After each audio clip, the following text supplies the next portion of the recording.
Hello friends, Radhe Radhe, Hare Krishna. Welcome back to my channel. तो friends, आज हम बात करेंगे कार्तिक मास के अध्याय 4 के बारे में।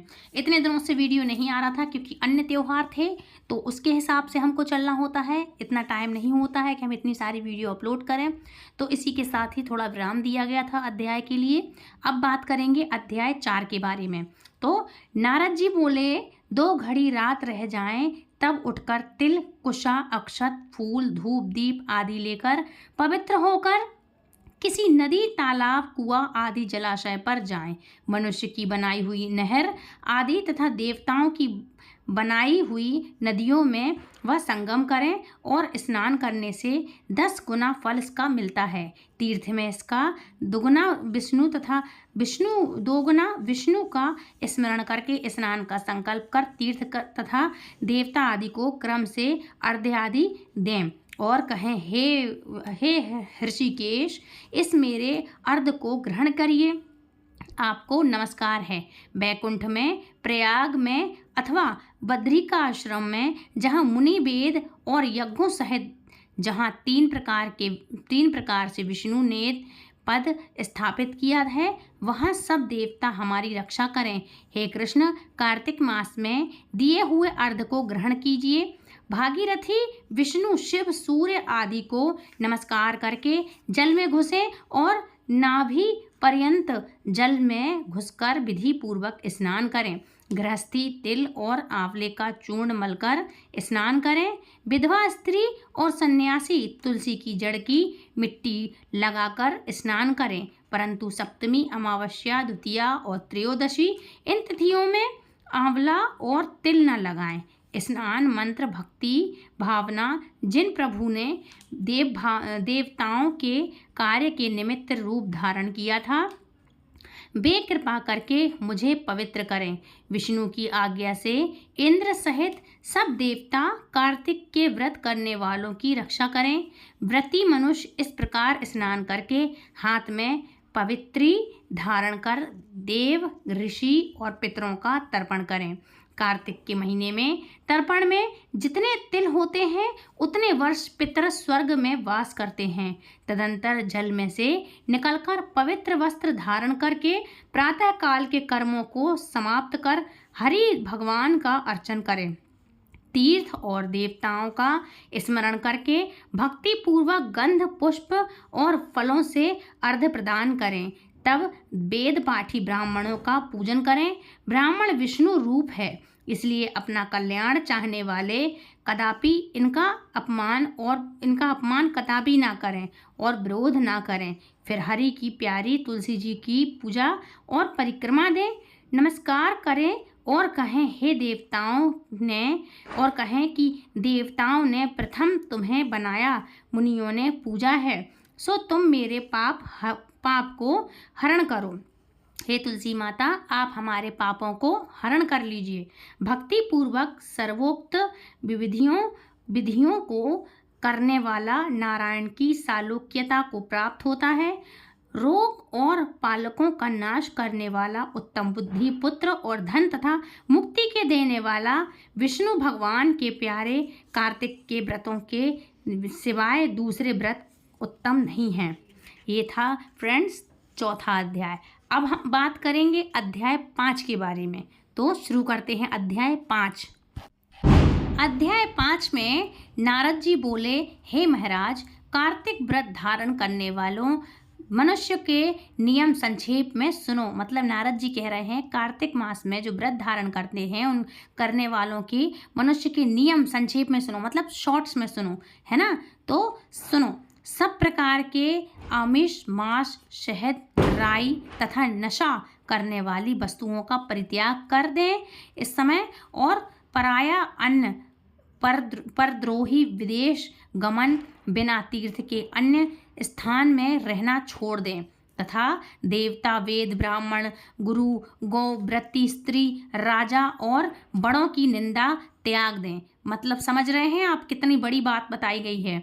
मतलब दूसरों का धन ना लें, दूसरों की जगह पे ना रहें, मांस, मदिरा, शहद, राई तथा नशा करने वाली जो भी स्त्रियां हैं या पुरुष हैं वो छोड़ दें। काफ़ी लोग गुटखा भी खाते हैं, सिगरेट, शराब, मांस, मदिरा इत्यादि इन सब चीज़ों का नाश करना चाहिए, आपको छोड़ना चाहिए। ठीक है, इन वस्तुओं का त्याग करना चाहिए। पराया अन्न मतलब दूसरों का खाना नहीं चाहिए कि कहीं किसी का निमंत्रण आया या नहीं भी है तो आप पहुंच गए, तो इन सब चीज़ों से आपको बचना चाहिए। जो कार्तिक मास के व्रत रखते हैं या करने वाले हैं या पहली बार रख रहे हैं, जिनको नहीं पता है उनको मैं बता रही हूँ। पर द्रोह विदेश मतलब द्रोहियों से बचना चाहिए, आपको विद्रोह नहीं करना चाहिए, किसी भी बात पे किसी से लड़ाई झगड़ा ना करें, दूसरों के फटे में टांग ना अड़ाएं। समझ रहे, किसी से लड़ाई है तो आप घुस गए, किसी ने इन्वॉल्व किया तो आप घुस गए, इन चीज़ों से आपको बचना चाहिए। विदेश गमन मतलब आप बाहर नहीं जा सकते। जिस सिटी में, जिस शहर में जहाँ रह रहे हैं, जो आपका रहवासी स्थान है, वहाँ अगर आप जैसे भी स्नान कर रहे हैं, मैं कहती अगर तारों की छाँव में स्नान कर रहे हैं आप घर में ही, तो आप वहीं रहें।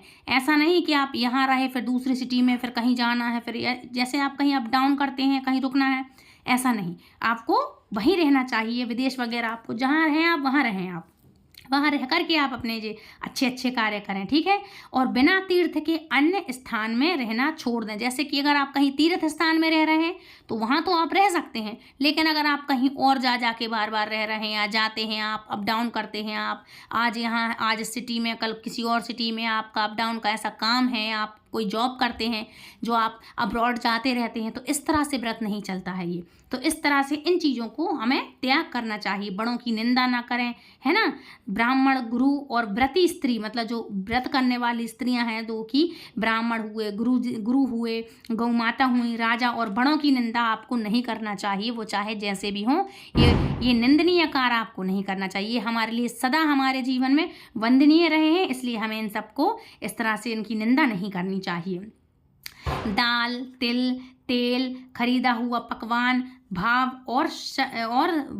और शब्द से दूषित वस्तुओं को छोड़ दें। मतलब जो भी ये चीज़ें जो आपको बताई गई हैं, इन चीज़ों से, शब्दों से यदि निंदित चीज़ें हैं ये और दूषित, किसी के मन में द्वेष और आप ले आए हैं या कोई दे रहा है, तो भैया इन सब को दूर से ही नमस्कार करें, इन सब चीज़ों को आप छोड़ दें। बिल्कुल सात्विक तरीके से आपको ये व्रत रखना चाहिए। आपके घर में जो है, जैसा है, जितना है, आप उतने में करें। ठीक है, जीवधारी का मांस, चूना, जवीरा का फल, मसूर, बासी अन्न ना खाएं। समझ रहे हैं आप, मतलब जो वो खाते हैं चूना, तंबाकू, वो नहीं खाना चाहिए। मांस है, जीवधारी, किसी को भी काट के मांस, मछली, मदिरा इत्यादि ये सब चीज़ें खाते हैं इंसान, इन सबको छोड़ना चाहिए, है ना। तो इन सब चीज़ों को आपको, जवीर, फल, मसूर की दाल, बासी अन्न, इन सब चीज़ों को आपको त्याग करना चाहिए, है ना। बकरी, भैंस, गौ के दूध के सिवा अन्य दूध तथा ब्राह्मणों से खरीदा हुआ रस, पृथ्वी से पैदा हुआ नमक, ये भी सब छोड़ दें। नमक का मतलब समझ रहे हैं आप, सफ़ेद नमक नहीं, टाटा वाला नहीं, आप सेंधा नमक खाएं, इन सबको छोड़ दें। तांबे के पात्र में रखा हुआ पंचगव्य पोखर का जल और अपने आप पकाया हुआ अन्न मांस के तुल्य कहा है। इन सब चीज़ों को आपको छोड़ देना चाहिए। तथा कार्तिक व्रती को चाहिए कि ब्रह्मचर्य से रहे, पृथ्वी पर शयन करे, पत्तों पर खाए और चौथे पहर भोजन करे, नरक चौदस को तेल लगाएं। इस तिथि को छोड़कर कार्तिक स्नान करने वाला तेल न लगाए। घिया, बैगन, कुम्हड़ा, कटेरी, तरबूज, कैंथ ये सब छोड़ दे। शिवद्रोही और वेद से विपरीत चलने वालों से संभाषण ना करें। जो भगवान शिव की निंदा करते हैं और जो भगवान कृष्ण मतलब हरि की निंदा करते हैं, कोई बोलता भगवान विष्णु बड़े हैं, कोई बोलता भगवान शिव बड़े हैं, तो ये भी विद्रोही माने गए हैं। ऐसा करने से भयंकर पाप लगता है।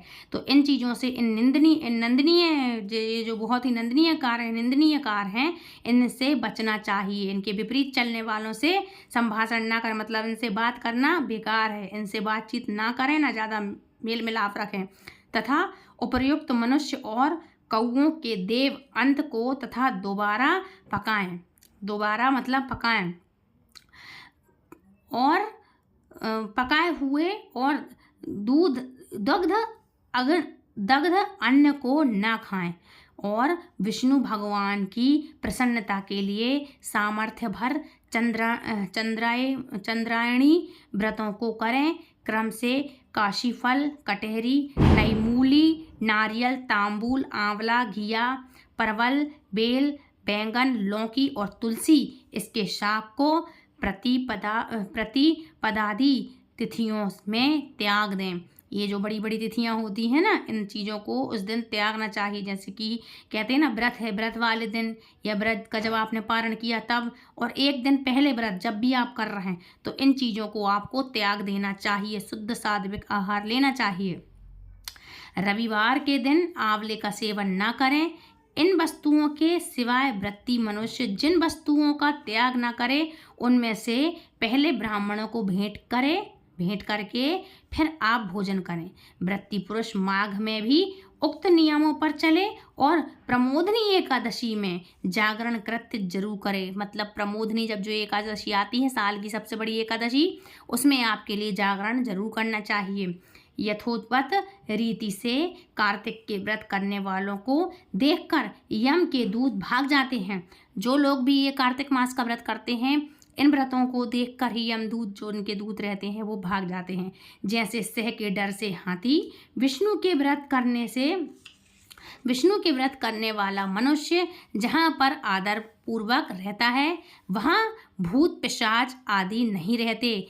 यथा रीति से कार्तिक व्रती पुण्यों के मुख वाला ब्रह्मा भी करने में असमर्थ हैं। मतलब समझ रहे हैं आप, भूत पिशाच आदि नहीं रहते यहाँ पे जो कार्तिक का व्रत करता है। यथा रीति से कार्तिक व्रती पुण्यों को मुख वाला, मतलब पुण्यों के मुख वाला ब्रह्मा भी, जो इतने पुण्य करने वाले जो ब्रह्मदेव है, ब्रह्मा भी करने में असमर्थ हैं ये कार्तिक के व्रत। तो विष्णु का व्रत संपूर्ण पापों का नाश कर देता है। ये संपूर्ण पापों का नाश करने वाला है और उत्तम धन, पुत्र नाती, पुत्र पौत्र आदि धन धान्य को बढ़ाने वाला है ये कार्तिक का व्रत।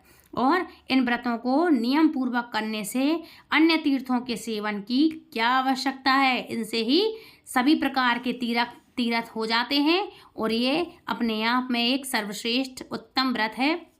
इनको करने से, इनके नियम करने से, नियमों के पालन करने से भगवान श्री हरि विष्णु तो क्या, ब्रह्मा विष्णु महेश तीनों लोकों के स्वामी सभी लोग प्रसन्न हो जाते हैं, सभी देवी देवता प्रसन्न हो जाते हैं और भगवान विष्णु के पार्षद स्वयं हमें ले जाते हैं वैकुंठ धाम। तो फ्रेंड्स, ये थी आज की कथा अध्याय 5 की। अब बात करते हैं अध्याय 6 के बारे में। नारद जी बोले, हे राजन, अब मैं कार्तिक के व्रतों का संक्षेप में उद्यापन सुनाता हूँ। व्रत पूरा होने के फल और विष्णु भगवान की प्रसन्नता के लिए कार्तिक शुक्ला चतुर्दशी को उद्यापन करें। तुलसी के ऊपर 4 द्वारों का मंडप बना करके तोरण बंधनवार बांधकर फूलों और चंवर से सजाएं और चारों द्वारों पर मिट्टी के बने पुण्यशील सुशील जय और विजय द्वारपालों का पूजन करें और तुलसी के पास 4 रंगों से सुशोभित सर्वतोभद्र चक्र बनाएं। इसके ऊपर पंचरत्न और नारियल रखकर एक सुंदर कलश स्थापित करें। फिर वहां शंख चक्र गदाधारी पीतांबर से युक्त लक्ष्मी सहित विष्णु भगवान की स्थापना करके पूजन करें। व्रती पुरुष मंडल में इंद्रादि को पूजें। द्वादशी को भगवान उठते हैं जो त्रयोदशी को देवताओं ने उनके दर्शन किए और चतुर्थी को पूजन करें। उस दिन शांत और सावधानी से उपवास करें और गुरु की आज्ञा को प्राप्त करके भगवान कृष्ण की सर्वमयी प्रतिमा का पूजन षोडशोपचार से करके और विविध भोग अर्पण करें। इसके बाद रात्रि में जागरण कर भजन कीर्तन करता रहे इंसान और प्रातः काल उठकर नित्य नैमित्तिक कर्म करें।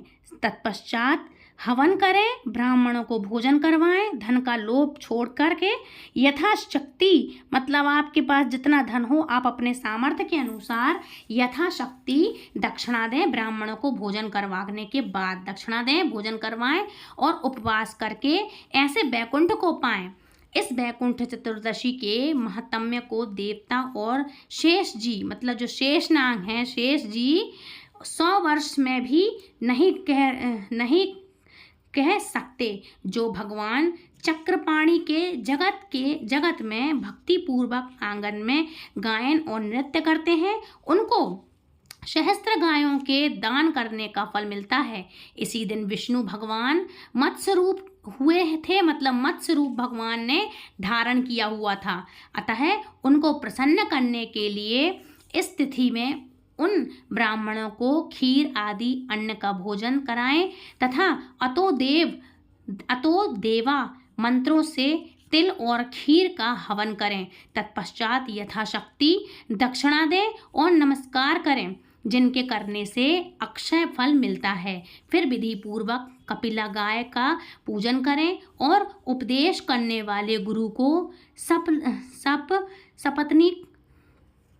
सप्तनीक वस्त्र आभूषण से सुसज्जित कर समापन कराएं। प्रार्थना मंत्र से आपकी प्रसन्नता से मेरे 7 जन्म के पाप नष्ट हो जाएं और मेरे मनोरथ सफल हो जाएं और मरणोपरांत, मतलब मरने के पश्चात, मुझे विष्णु लोक की प्राप्ति हो। ऐसे उन ब्राह्मणों से क्षमा याचना करके और प्रसन्न करके उनको पूजा की सामग्री गौ के समेत गुरु को निवेदन करें। मतलब इस दिन गोदान भी आप कर सकते हैं। फिर अपने बंधु बांधवों सहित स्वयं भोजन करें और कार्तिक और माघ की यह विधि कही है। ऐसे सम्यक रीति से कार्तिक का व्रत करने वाला संपूर्ण कामनाओं से युक्त विष्णु भगवान के समीप चला जाता है, मतलब भगवान विष्णु के लोक को चला जाता है। तो फ्रेंड्स, ये था आज का अध्याय 6। आई होप आज की कथा आपको पसंद आई होगी। यदि पसंद आई तो प्लीज़ वीडियो को लाइक शेयर कमेंट करें, चैनल सब्सक्राइब करें और यदि हमारे चैनल पर आप पहली बार जुड़ रहे हैं तो हमारे चैनल को बेल आइकन पर ऑल पर प्रेस करें, ताकि आने वाली इसी तरह की इंटरेस्टिंग जानकारी आप तक सबसे पहले पहुँचे। और यदि हमें कथा सुनाने के उपलक्ष्य में आप हमें दक्षिणा देना चाहते हैं तो नीचे थैंक्स का बटन अवेलेबल है, आप अपने मन मुताबिक हमें दक्षिणा प्रदान कर सकते हैं। तो फ्रेंड्स, मिलती हूँ नेक्स्ट वीडियो में। तब तक के लिए राधे राधे, हरे कृष्णा, हैप्पी कार्तिक, राधे कृष्णा, हरि बोल।